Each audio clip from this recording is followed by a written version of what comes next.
Okay, so today we will talk about some of the basic cryptographic primitives. As was mentioned in yesterday's class, that the basic notion of blockchain that makes use of several existing technologies, okay, and they are connected together really in a very innovative manner. So the first meaningful work on blockchain, which of course was the first application, was Bitcoin. Though there were some of the concepts already in place, but this Bitcoin, which was proposed by someone with the pseudonym of Satoshi Nakamoto, uh, he suggested, or he or she or they, we do not know, so they suggested that how a blockchain can be constructed where we can have a cryptocurrency called Bitcoin, and in the process, it was shown that several pretty well-known cryptographic techniques can have meaningful application, so that several interesting properties can be satisfied by blockchain, specifically Bitcoin at that time. And blockchain, since the early days of Bitcoin, has undergone several evolutions, which we'll talk about later, maybe tomorrow or next week.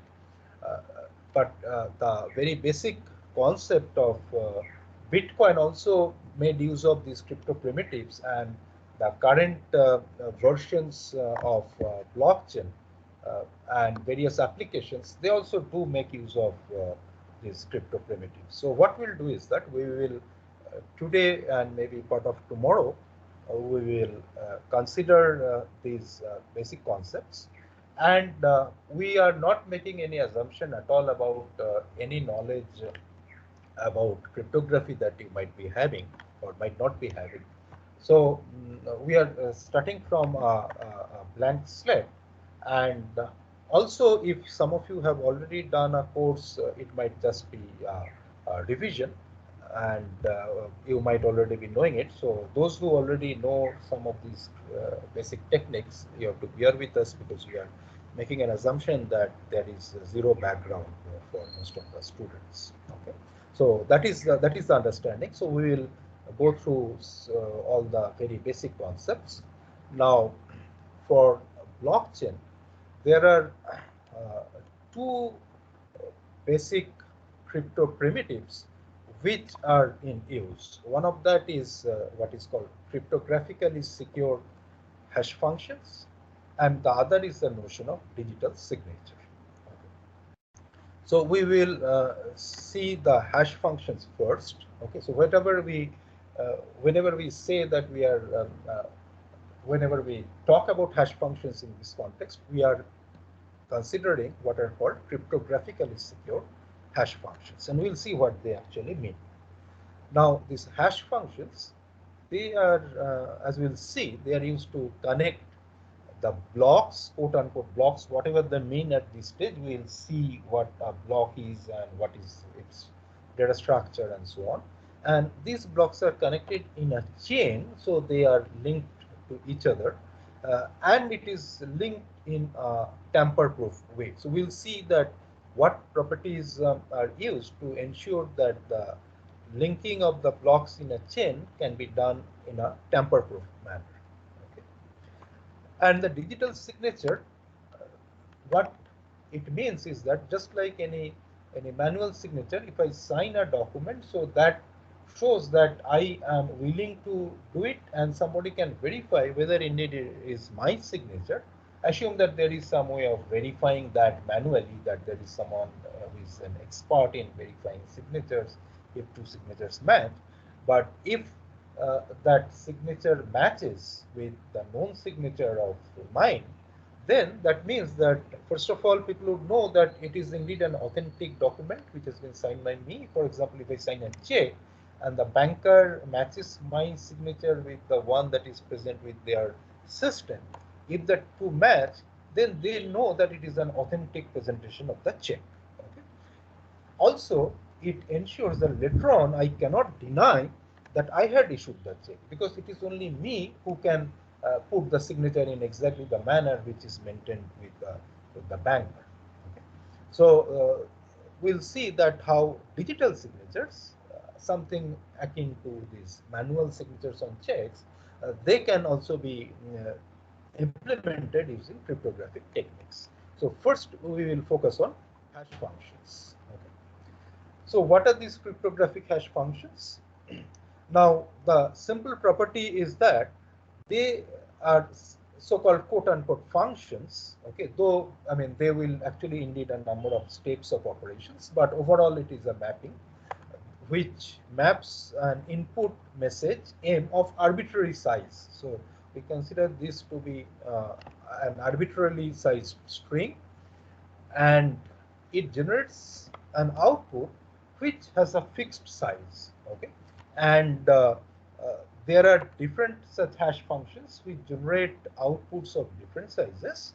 We in this context will consider the fixed size output to be 256 bits, which is typically used in blockchain, and we'll see that why it is like 256 bit is a reasonably large number to satisfy certain properties.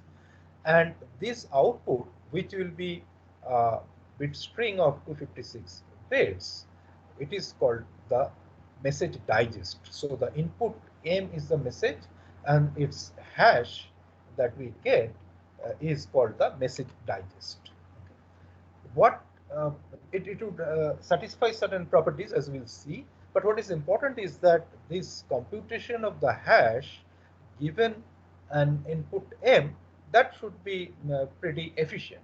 Okay, so that property is very important. Okay, now overall what are the properties that we need? First of all, we already said that it should be efficiently computable. Given m, we should be able to get its digest in a very efficient manner. It should be deterministic, meaning that there should not be any randomness, that if I give the same message m as the input every time, I will get the same digest every time. Okay, so there should not be any non-determinism in it. The collision free. So collision free, what it means? If two messages are different, so if I have m and m hash as a m bar as two different messages, okay, then their digests, that is hm and hm bar, sorry, or hm prime, so they also should be different. So if you have m and m prime, then hm and hm prime should be different. And there should be hiding of the original message, meaning that by looking at hm for a given m, I should not be able to figure out that that if I change say m slightly, my value of say I change m to m prime, where m prime is a little variation over m, and then hm prime will be having some closeness to hm. That should not happen. Okay, so getting to know a particular hm for a given m, I should not be able to also figure out what would be the hm prime for an m prime, which maybe is otherwise close to m. And this is often called the avalanche effect in cryptography, meaning that if we have small changes in the message in the context of hash functions, the value of its digest will be completely different. Okay, so that based on some known pairs of m and hm, I should not be able to figure out that first of all for any other m what would be the value of hm, or for any hm what could possibly be the value of m, because I know a certain number of m and hm pairs. Okay. So these are very standard requirements. The other requirement, which is made use of in a big way in blockchain, is what is called puzzle friendliness. Okay, so what it means is that it is important to understand that say we have x and y, okay, and we have to find a k such that y is the hash of x. Let us define it is concatenated with k. That concatenation could be used in a general sense, but for the time being we can assume that x is a string, k is another string. So what is that k, that is the second string, that when concatenated with x, okay, and this, when I apply the hash function on this x concatenated with k, that hash function that we'll get will match with some y that is given to us. Okay. Now we will elaborate on this definitely a bit more, but this property is used to solve what is called the mining puzzle in the Bitcoin blockchain and maybe other blockchains also in some sense, as what is called a proof of work. So we will have more deliberations on this notion of proof of work, but for the time being, let us try to understand what is this that we are talking about in terms of puzzle friendliness. It means that can we find some k so that x concatenation with k and then hash function applied on it will give a particular y, but we need to understand here also that when I say that this equal to is not in the exact sense that it will match. So there could be that this hash that I will get by applying the function on x concatenated with k, that hash will have certain properties. That means we may not be matching exactly with a particular y, but rather that we'll get y's having certain properties, and those properties will be specified to us. Okay, so that is what we mean by a puzzle-friendly hash function, and I will take some more examples about what we mean by those properties that y should satisfy. Okay, so we will come to that point very soon. The collision. Now, so we talked about these properties. So collision free means what? First of all, that hash functions are one way. Okay? So given some x that we discussed before, that it's an arbitrarily sized string, it is easy to find hx. Okay, that means constructing the digest from the message is very easy. Okay? However, given hx, we cannot easily find x. I mean, there is no deterministic algorithm that can find x. Okay, so that means that it is one way. You cannot reverse it. That given hx getting x, you cannot do. Let us consider that you are not going to be able to do that. Okay, now what you could think of it in a simple way, assuming that you do not have almost any background on what these one-way functions are. So just as a simple analogy, not an exact analogy of this one-wayness, is that say we are given some number, say 3, and we are told to find what is its fifth power. Now it is easy to do it, right? You just know how to do it. Okay, you just multiply it 5 times. But then, if given a number, how to find its fifth root, that may not be so easy, right? So these are some analogically simpler to understand ideas about one-way functions, that squaring is easy, but taking the square root is not so easy, right? So similarly here, from given an x, it would be easy to find hx, but given hx, we cannot determine x.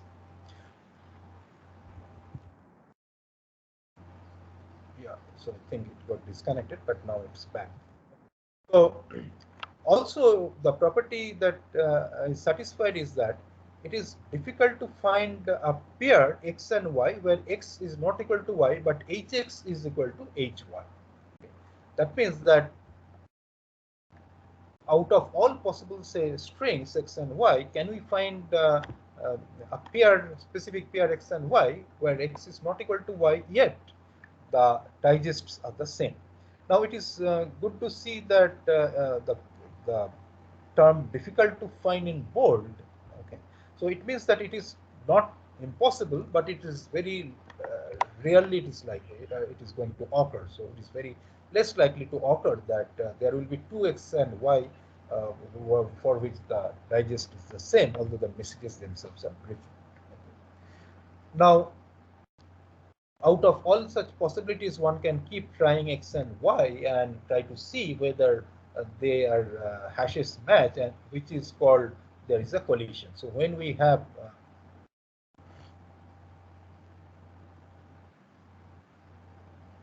I think there is a bit of network problem.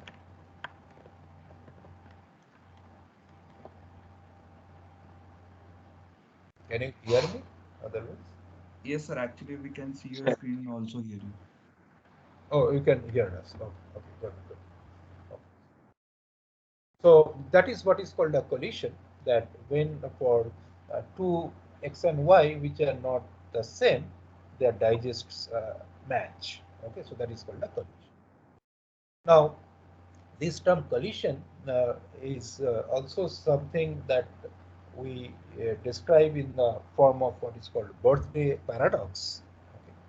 That if you see that if there are say n randomly chosen persons, okay, what is the probability that some of them, at least say a pair of them, have the same birthday? Okay, that is the well-known birthday paradox problem. So what it means is that suppose I have say 200 people in a room, and what is the probability that at least two of them have the same birthday? So it might initially be thought that the probability would be very, very low. Okay, but if we look a bit deep into it, you would notice that it is not exactly so. That means the probability is not really too low.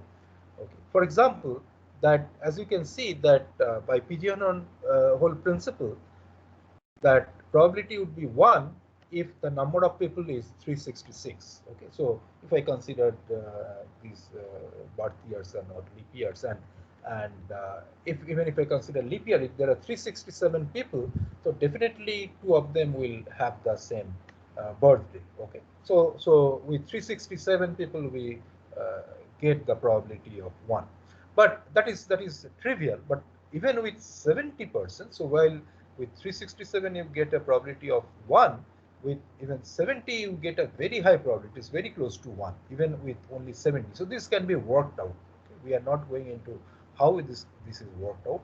And interestingly, that with only even 23%, the probability is half.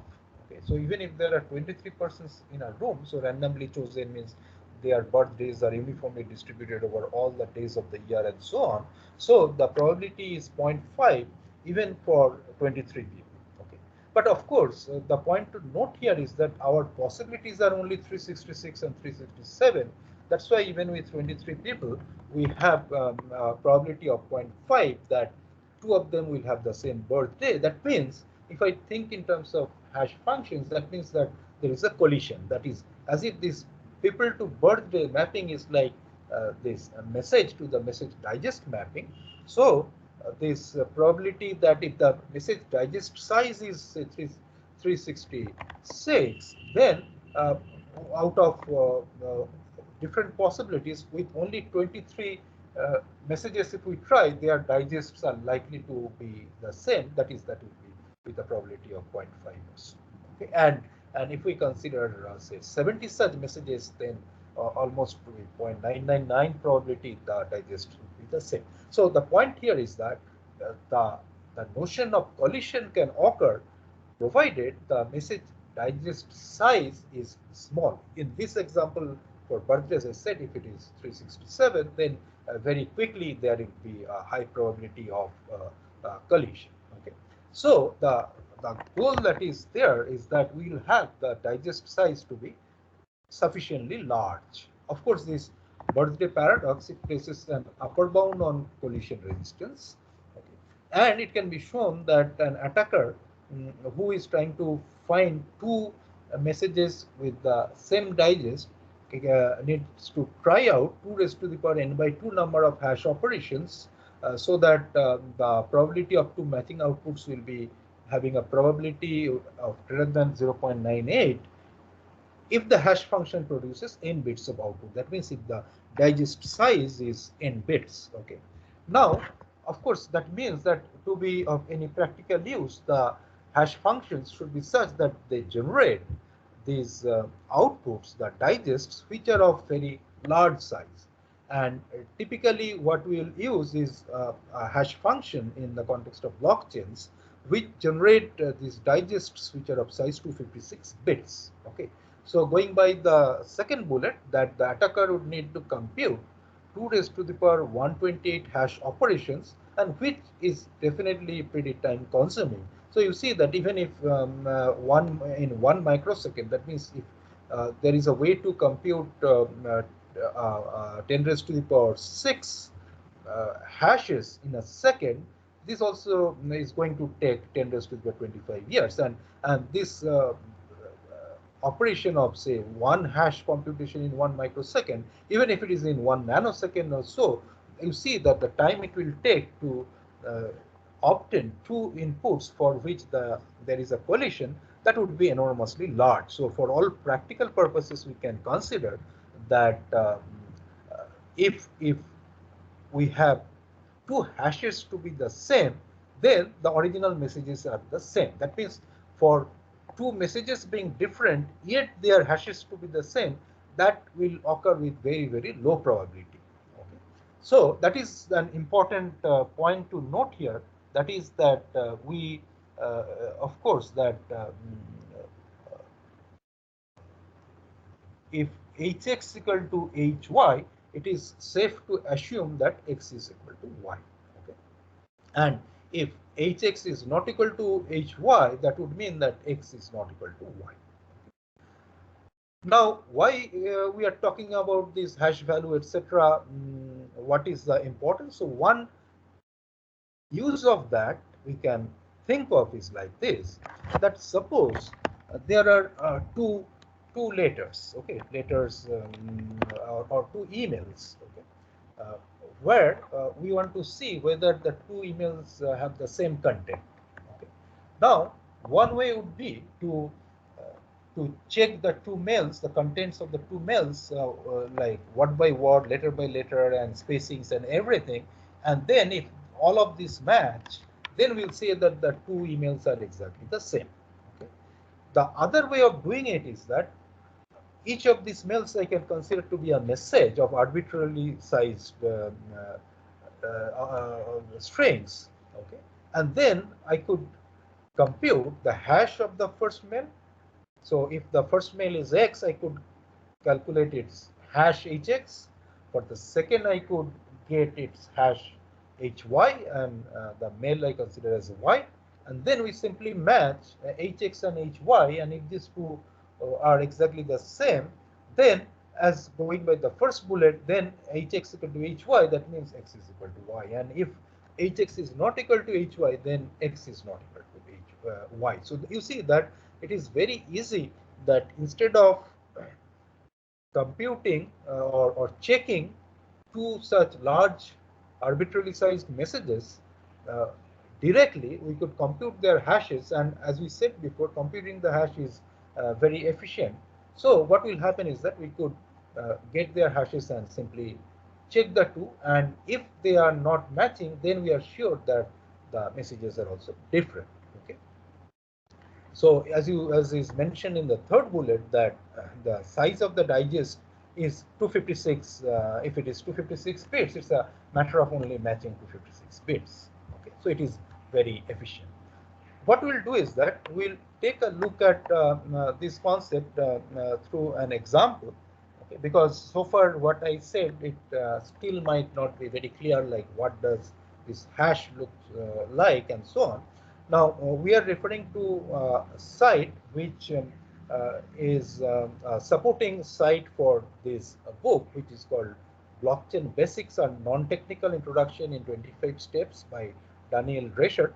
And this book is actually an e-book, and for which we have in our library our subscription. So anyone who wants to also get a copy of the book can simply log into our library through the VPN, and they can download it for free. And you are welcome to do that, because that will show more use of our subscriptions that we are paying for. Okay. So now what I will do is that I will go to that site and just run it, and you will get some good idea of what we are talking about. So let me go to that site. Okay, and I think you are still able to see my screen. You can see this site, right? This is Sandip. It is visible, right? Yes, sir. Yes. Okay, Yes, okay, yes. great. So, okay, great. So you see that. So I have typed in simply hello world, okay, and I am calculating the hash value. Okay, you see that all these are different types of hash functions. MD5, SHA-1, SHA-256, SHA-512. So the SHA-256 is the one that we are going to use more commonly in blockchain like Bitcoin and others. What you notice is that, first of all, you see that it was very efficient, that just I clicked and you got the result. So the first point you see that holds. And also usually these are, as you see, this SHA-256 is a 256 bit string which is represented by the hexadecimal number, so that it is more readable, and it is shortened by these four times. Okay, so it is a 64 hexadecimal numbers. Okay, now what you will notice is that one of you can just make a note. Sorry, I just calculate it one second.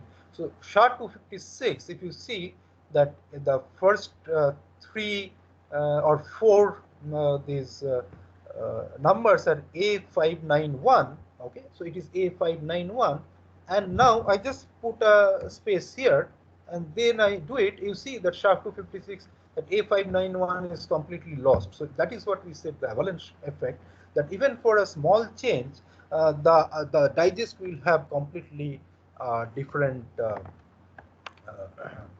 value.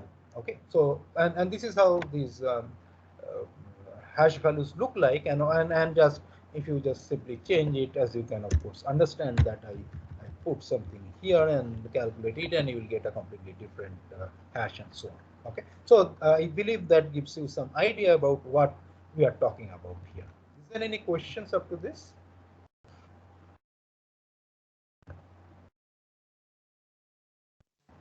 Okay, so I will move on now. So as we said that information hiding using hash. So as we said that given hx, it is computationally difficult to find x. Okay, so that means that if we share the hash value of any message, from there nobody can get back to the original message. Okay, that is important. But as of course that the difficulty would depend on the size of the digest. Otherwise, one could do a brute force search over all possible message values and try to see what are the hash values they are getting, and the hash value that matches with the given hash, I could get back the original message. Okay, so it is difficult when we have very large values of the digest, as we have seen here. Now, what is the use of this? Suppose there is a message like hello world, okay, and then I generate its digest, okay, and then I commit that, I keep it somewhere. Okay, so if I keep the digest somewhere, say in an envelope, I keep the digest, okay, and then I give it to different people, the original message is with me, and later on I say, oh, no, no, no, this was not the original message, that was the original message. Okay, uh, but then what people can do is that they can always run the same hash function with the new message that is given, and if its hash matches with the one that is there in a sealed envelope, then we know that this indeed is the original message. Okay, so I now cannot tamper with the message saying that, oh, this, say, hello world with one space between hello world was the original message for which the digest is there in a sealed envelope, and later on I put one more space between hello and world and say, oh, this was the original message. But when people run the same hash function on that hello double space then world, they will see that the hash they get is not matching what the one that was there in the sealed envelope. Okay, so what we are saying here is that whatever was stored, the message digest that was stored in the digest store was committed, that, oh, this is the message I am talking about, and committing to that message by writing its hash and sharing it with people. And later on, if I change it, it will of course always get detected. Okay, so if later on somebody wants to check the originality of that message, what they will do, they'll simply run the hash on the message that is now being presented and match it with the hash that has been committed in the digest store. Okay. So as we can see a little bit more here, so there is a bit of mix, something that we have not talked yet. Okay, that notion of public key, private key, etc. But even if we see this notion of committing, this Alice Okay, so even if I forget what is there in KA, etc., so it is that you just ignore for the time being this KA. Okay, we simply focus on M and the N. So I have a message M and I have its digest HM. Okay, and if Alice gives it to Bob, so Bob can verify and Bob will simply run uh, the same hashing function on capital M, and whatever Bob gets, that HM that Bob gets, if it matches with the HM that Alice had sent, then Bob can verify that indeed that is the message that was being talked about. So if this HM was as was discussed in the last slide was committed to the digest store, then at any point of time, this verify is not immediate. It could be after 1 year also. If it is verified, one can check that this M really corresponds to the original M.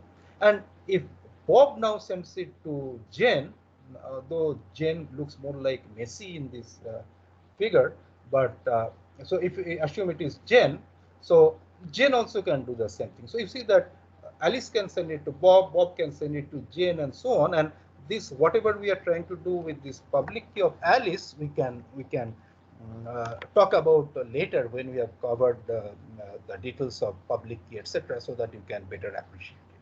But the point is that the the the, the message and its digest can be sent from one party to another. It can be verified and then forwarded to another who can again verify and so on. Okay, now I'll come to a bit of more details of this puzzle friendliness. Okay, so let us consider that there is this message M. Okay, and we are told that okay, so can you find some K? Okay, so that when we concatenate M with K and then run the hash function on it, I'll get Z, so that Z will satisfy certain properties. Okay, so the search puzzle, which is used in Bitcoin mining, we'll talk about it in more detail when we talk about maybe these applications of blockchain. And so what we are trying to do is that M and Z are given and K is the search solution. So that is the solution to the puzzle. Okay. So you please note that it need not be exactly that I have to get this hash value matching with some given Z, but some properties that Z should satisfy. Like Z could have, that means that Z could be a set of possible values. Okay. So let me again take you an example of what we mean here, so that you will be able to understand or appreciate what we are talking about. Okay, so I will go to another link here, say the hash puzzle. Okay, so if you see that say that if you look at this case, so we have some M. Okay, so let us write that M is, say, hello world. Okay, and then what we do is that we put that K. Okay, and K, suppose I put K is, say, 1. Okay, so now what we have, this calculate hash value, what it will do is that it will calculate the hash value of this M concatenation with K. That means it will calculate the hash value of hello world and then concatenate with that would be 1. So hello world 1, so I will get the output. So if I calculate the hash value, okay, so you see here, so remember that it is just showing the first 8 hexadecimal values. So indeed it is a 256-bit long 256-bit long digest, but just for sake of brevity, it is showing it only the first few uh, these hexadecimal values. Okay, so don't worry about the size. Now the property or the restriction that we are talking about, okay, is that, as we said, that this Z, so it is not that I will be told that, oh, can you find this K, which is written here as nonce, okay, so that this hello world plus 1 will generate an output of 1 AE, etc., etc. Rather, the restriction that is shown on the right is in terms of number of leading zeros that the output will have. Okay, so that is what I was saying, that it could be some properties that Z satisfies. So Z is what? Z is the digest value, and the property of the restriction we are talking about is the number of leading zeros. So if we put the number of leading zeros as 1, so you see that it is not satisfied, because the first one is the first uh, number is not 0, but it is 1. Now if I put, say, 2, okay, and then try to get, so what I get is I get 3.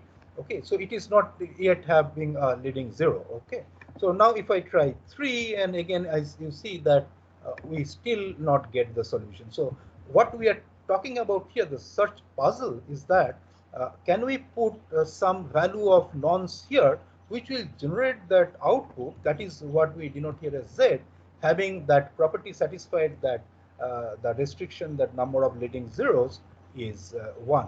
Okay, so if I do that, so we are still not getting. Okay, so we are searching and searching, and we do not know. So we are not getting the solution, right? So you see that we do not know how to get it. So I'm just trying one by one, and I'm not getting it.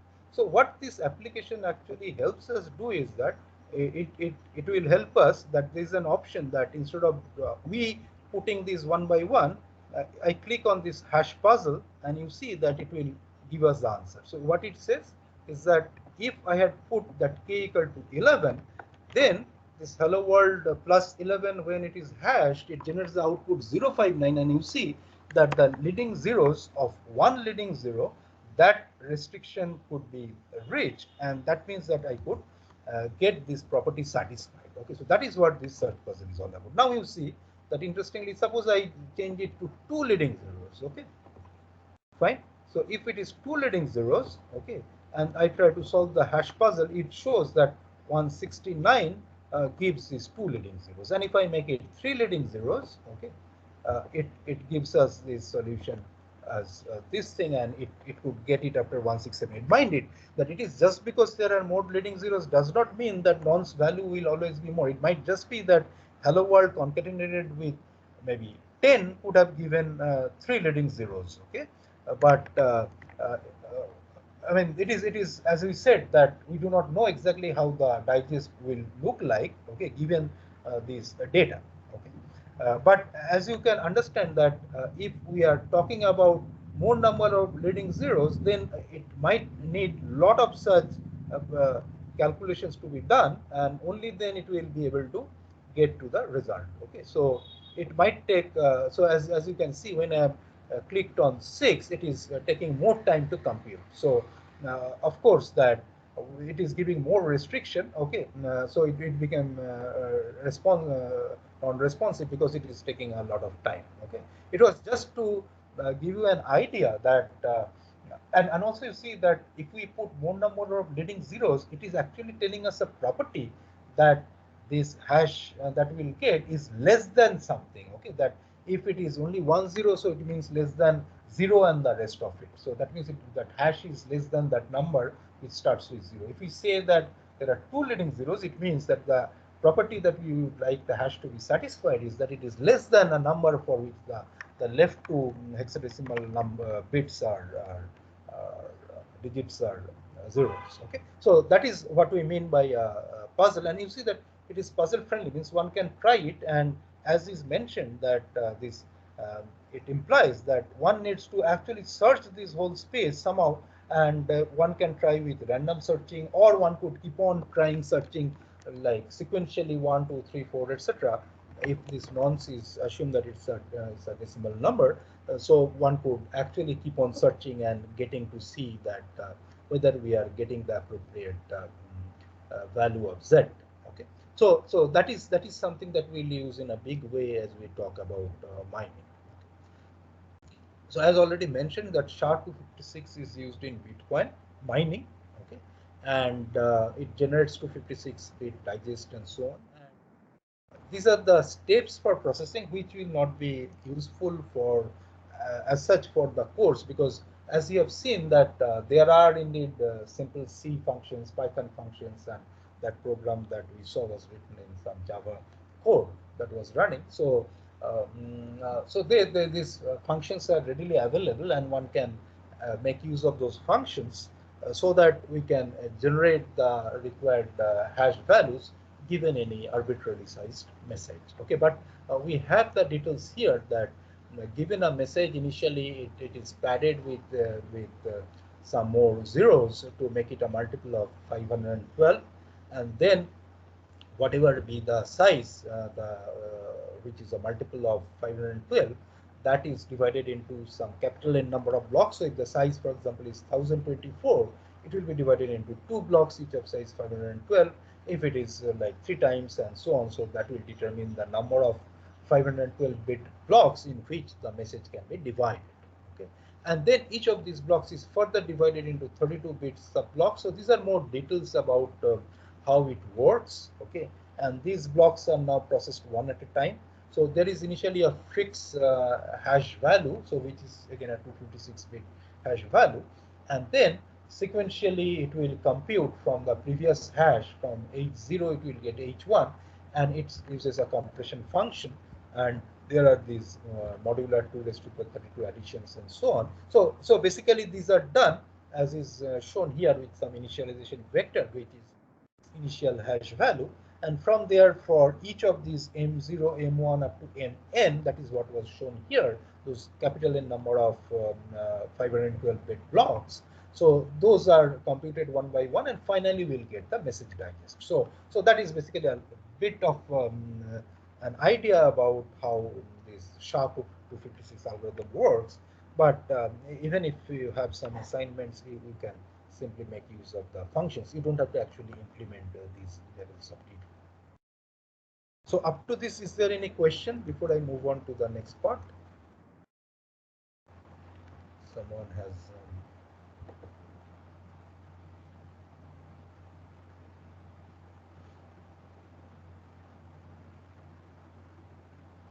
yeah, so I think Shubham, you have already got the answer. Okay. That we are computing the hash is very efficient, and then we are comparing the hashes. Now, what we'll do is that we'll see some ways that data can be hashed. Okay. Again, these are taken from the book, some of these figures. So, independent hashing. So, say we are talking about hello world. So, we could independently hash hello, and we could independently hash world, and we can get the corresponding value. So, again, it is showing the first 8 digits. Okay. I mean the binary, sorry, hexadecimal digits. The repeated hashing.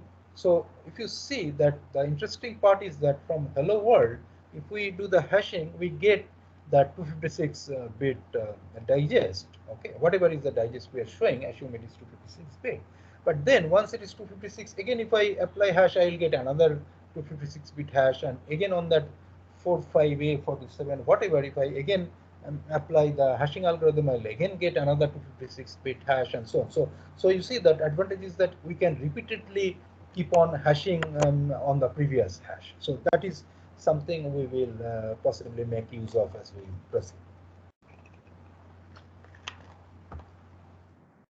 So this is because of the fixed size of the output, no matter whatever is the size of the input.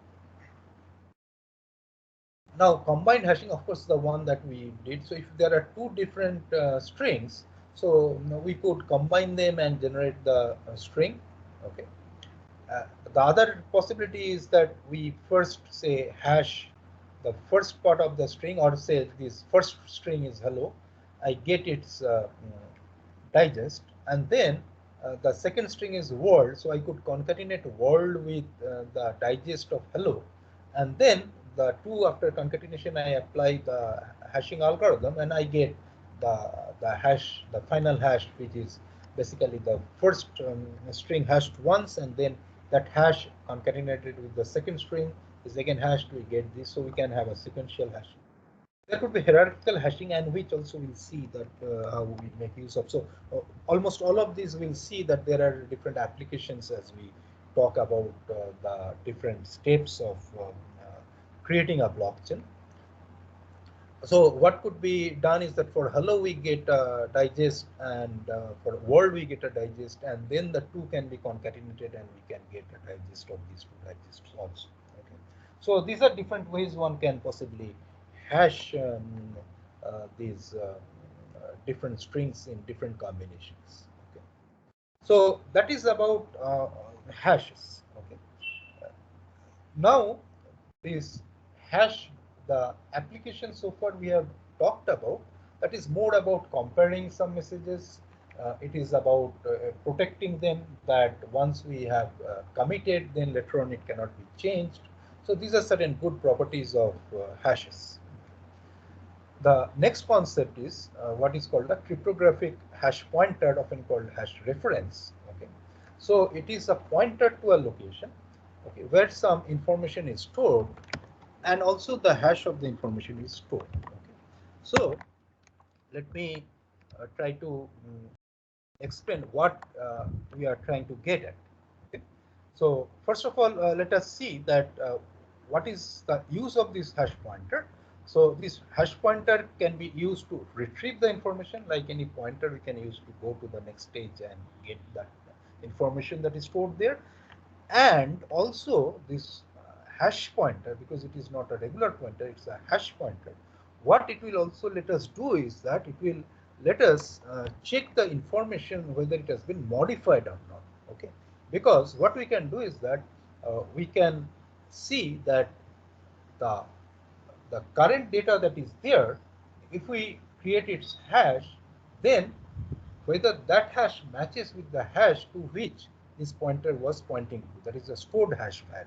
Okay, so if these two match, we know that the data has not been changed. So use of the hash pointer is twofold. One is to, of course, get some information, but also to check that the information has not been modified in between. And I will give you some examples. So you see that there is some data, and there is this hash pointer h data we denote like this, which is pointing to the data, and also it has maintained a hash of the data.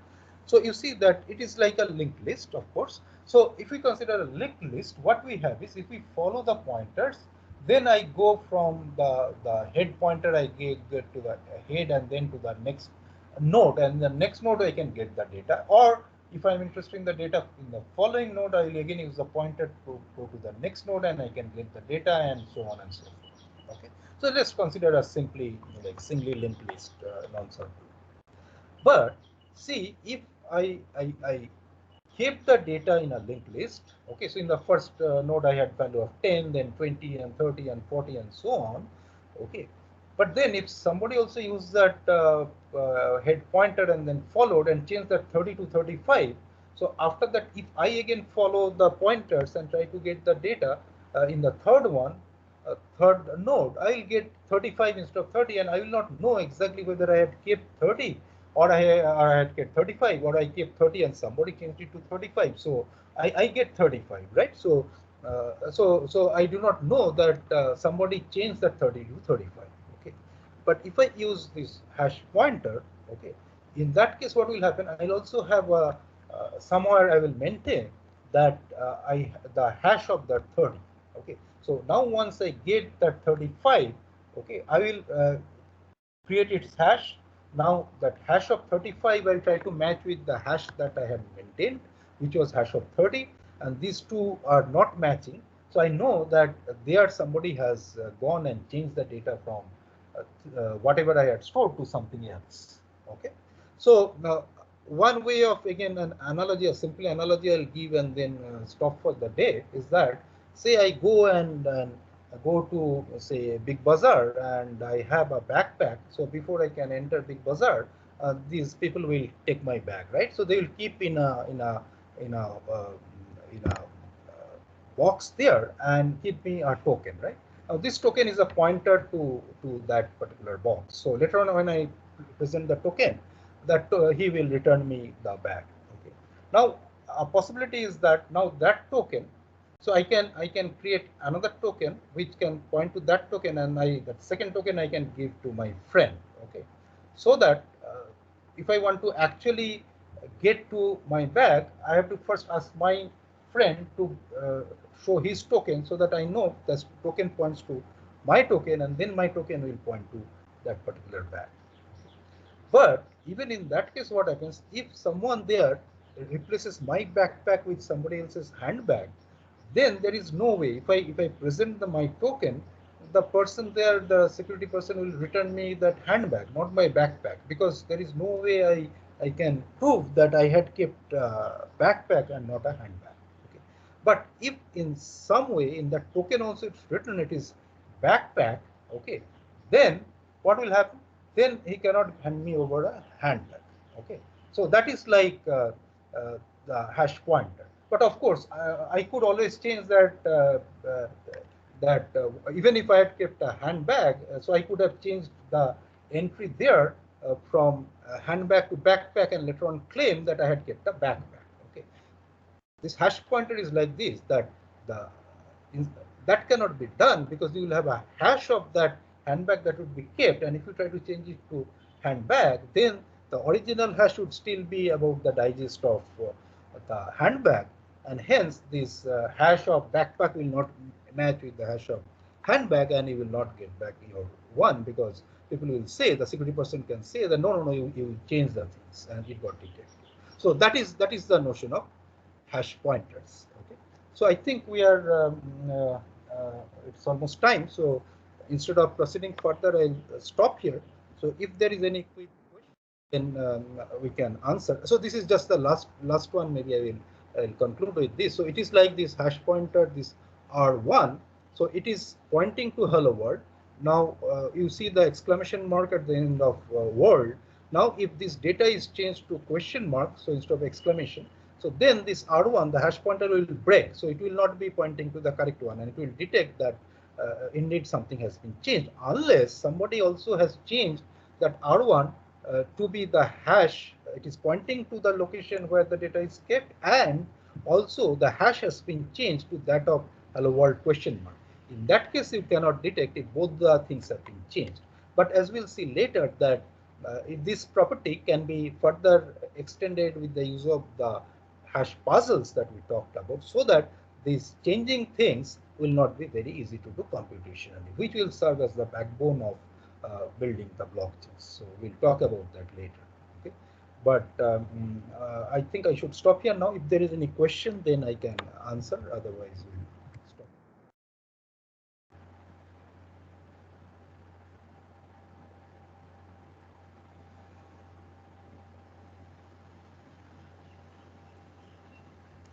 Any questions?